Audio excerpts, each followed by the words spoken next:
Alice, guess what I did this morning? What? You burned the toast again? No. Well, yes.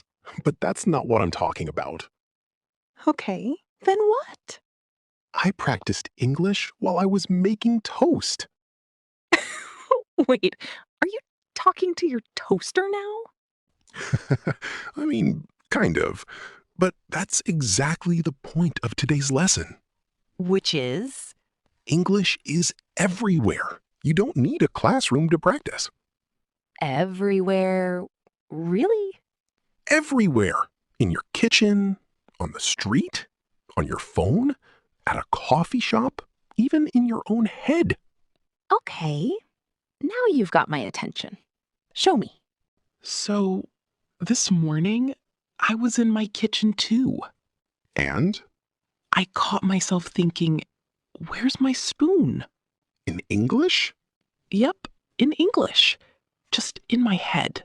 Nobody was listening. That's exactly it. That's called self-talk. Self-talk? Yep, it's simply talking to yourself in English, either out loud or in your head. I thought I was just being weird.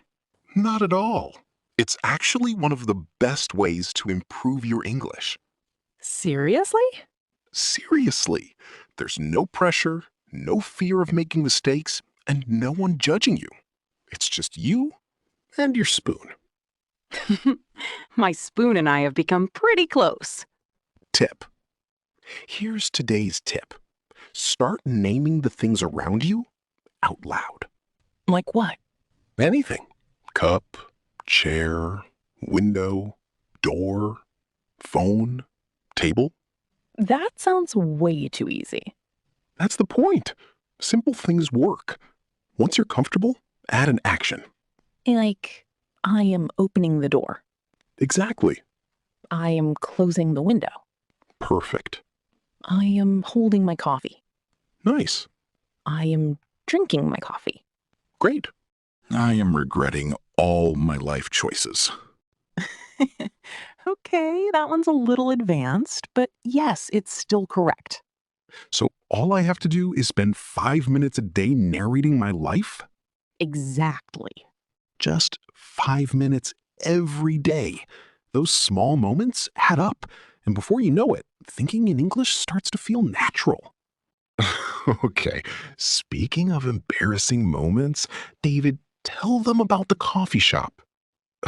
Do we really have to? Yes, we absolutely do. Fine. I wanted to say, I'll have a small coffee. And what actually came out? I am a small coffee? Literally told the barista he was a small coffee.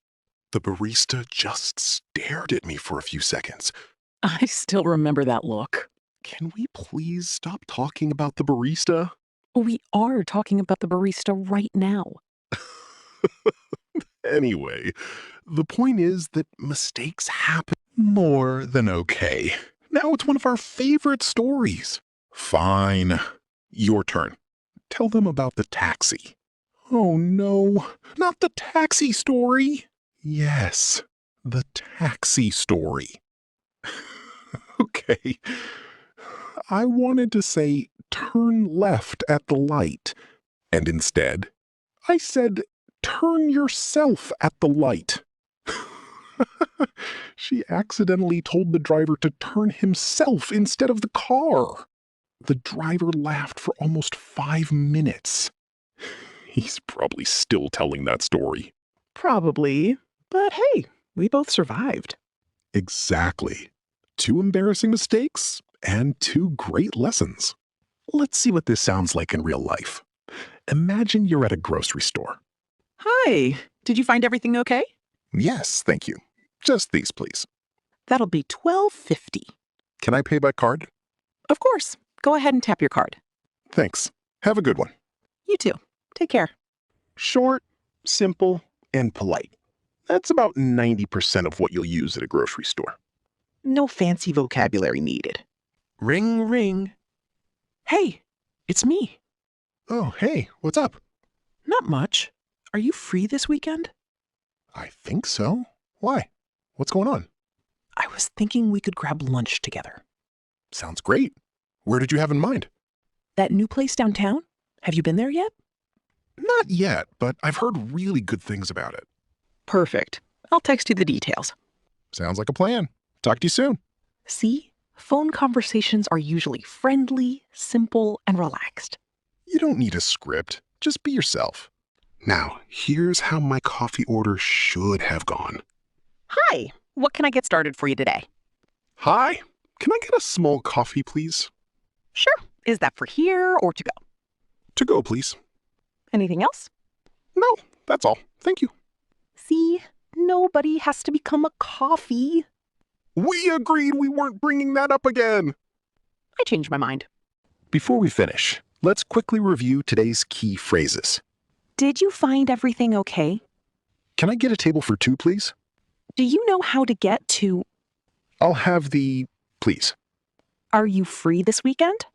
That's 4 useful phrases you can start using today. At the grocery store? Over the phone? Or at a coffee shop? That's all for today's episode. Remember, English is everywhere. You just have to notice it. Practice a little every single day, and you'll be surprised by how much you improve. And maybe don't order your coffee the way David did. Are we seriously ending the video with that? Absolutely. Thanks for watching, everyone. See you in the next one. Bye!